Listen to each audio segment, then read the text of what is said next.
When Donald Trump was in college, happily avoiding the military draft for the war in Vietnam, the most famous cabinet secretary in Lyndon Johnson's cabinet was the Secretary of Defense, Robert McNamara. Robert McNamara's service in the cabinet ended, as Scott Bessent's will, in total failure. That's where Donald Trump saw those glasses, on Robert McNamara. Robert McNamara was wrong about the war in Vietnam, and Scott Bessent is wrong, as far as we can tell, about everything. Scott Bessent may look the part in Donald Trump's mind, but his personal and professional resume are not what fanatical Trump supporters would have been hoping for in a Treasury Secretary. Fanatical Trump supporters would expect to find a gay man married to a man and raising two children together after having worked for George Soros in the Obama cabinet or the Biden cabinet. But there he is, with his Robert McNamara glasses in the Trump cabinet. He solidified his position in history today as the most ignorant Treasury Secretary since oil was discovered on planet Earth in 1859, when he said this. We've got a spike in oil prices today that I don't really understand. Every single American who paid more for gasoline today knows they paid more for gasoline today because of Donald Trump's war in Iran, which Scott Bessent, who never served a day in the military, so enthusiastically supports, but apparently does not understand, and does not understand what that war does to oil prices. When Robert McNamara was busy losing the Vietnam War every day in the 1960s, members of the Johnson administration kept talking about the light at the end of the tunnel, which they may have believed when they first started using the phrase. In 1965, Henry Cabot Lodge Jr., American ambassador to South Vietnam, wrote this assessment of the war to President Johnson. It will be straightforward, if slow, plowing ahead, with the light at the end of the tunnel growing brighter all the time. That was 1965. The American military and Defense Department didn't really know what they were doing in Vietnam in 1965, but they also could have been guessing wrong about the light at the end of the tunnel. A year later, in 1966, President Johnson said in a speech, Americans often grow impatient when they cannot see light at the end of the tunnel. And by that time, Lyndon Johnson was becoming impatient with impatient young Americans who were beginning to protest, loudly protest, being sent off to a war that seemed pointless. But a year later, the light at the end of the tunnel had dimmed to the point that by 1967, Treasury Secretary Douglas Dillon said, we must give some hope that there is a possibility in the next 2 or 3 years of seeing light at the end of the tunnel.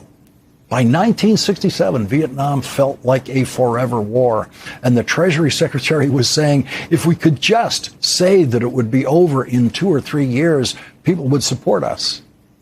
It took years for the people in authority in American government to stop believing in the light at the end of the tunnel in the Vietnam War. Donald Trump's phrasing for the light at the end of the tunnel in his Iran war has been 2 or 3 days, 2 or 3 weeks, any day now.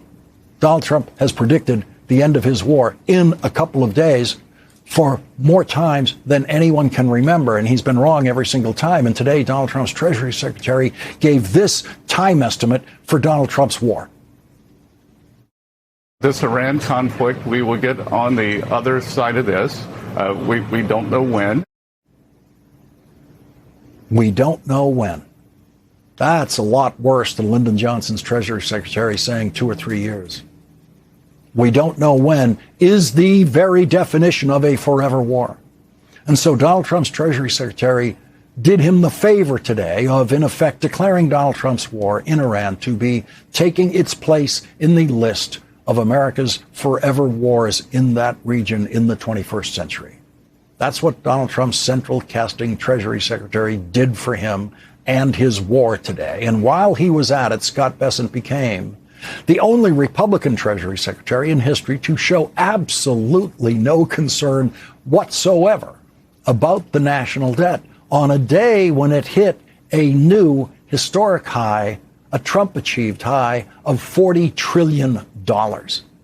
In his first 100 days in the White House, Donald Trump said he would, quote, pay down our national debt, and it'll all happen very quickly. And since that day, Donald Trump has paid up the national debt, increased the national debt by $3.8 trillion. Donald Trump and Scott Bessent managed to increase the national debt by more than 10% and push it up over $40 trillion. And then keep waging a very expensive war in Iran that is pushing the national debt up every single day with no end in sight. That's what Scott Bessent said today. No end in sight for Donald Trump's war. Yesterday, Donald Trump announced a vague outline for new sanctions against Iran, saying this will be an economic D-Day.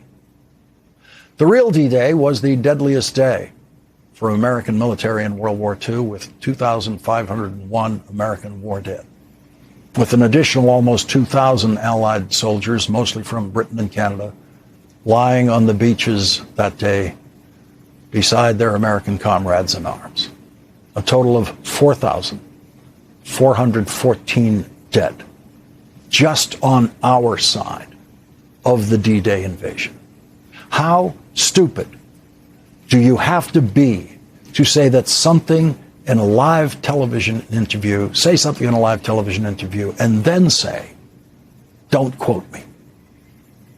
Donald Trump's Central Casting Treasury Secretary managed to do that today in a live television interview, saying something, then saying, don't quote me, when he suggested the economy could achieve 4% economic growth, and then immediately said, don't quote me. Okay, Scott, we won't. But we will quote you about something else.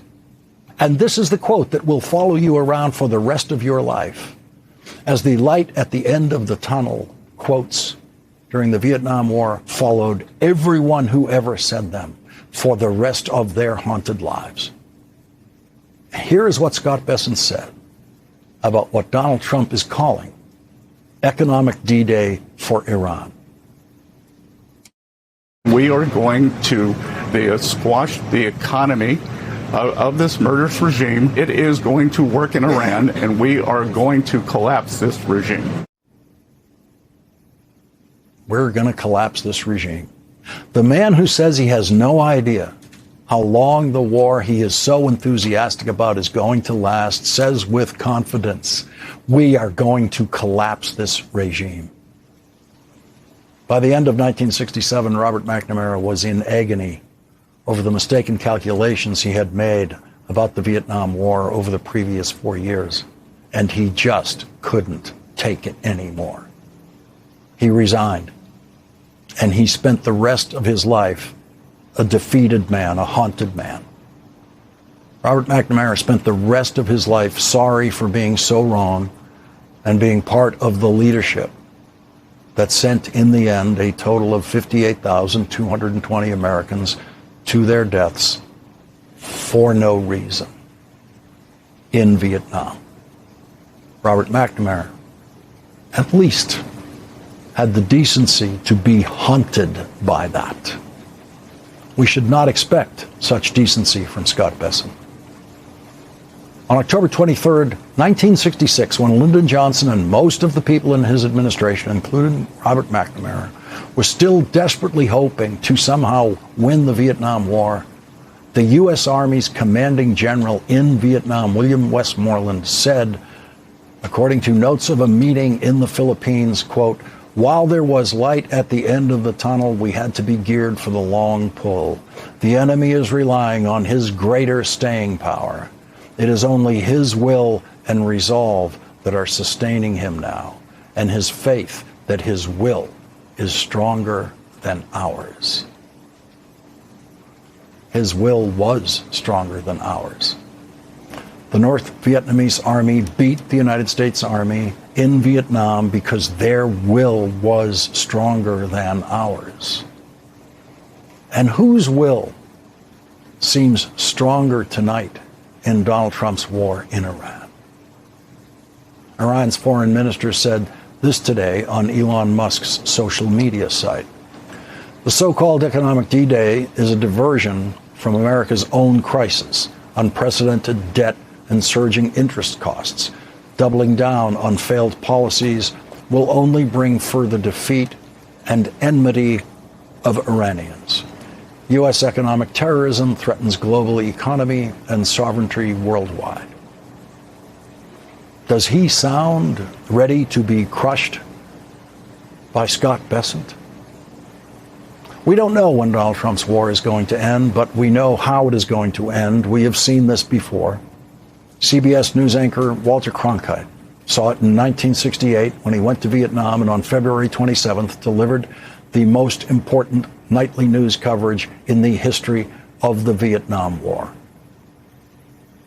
To say that we are closer to victory today is to believe, in the face of the evidence, the optimists who have been wrong in the past. It is increasingly clear to this report that the only rational way out then will be to negotiate, not as victors, but as an honorable people who lived up to their pledge to defend democracy and did the best they could. This is Walter Cronkite. Good night. Two successive presidents, Lyndon Johnson and Richard Nixon, were incapable of facing the reality that Walter Cronkite saw on February 27, 1968. Two successive presidents were incapable of conducting real, effective negotiations to end the war in Vietnam, negotiations that Walter Cronkite saw were absolutely necessary. And so, in the end, we fled. The United States Army retreated. And the last Americans were chased out of Vietnam, which is now a tourist destination for American honeymooners. We did not win regime change in Vietnam. We simply, at long last, came to our senses. Tonight, Donald Trump is more lost than any American war president has ever been, and his Treasury Secretary is right about exactly one thing. He and we have no idea at all, when Donald Trump's war in Iran will end.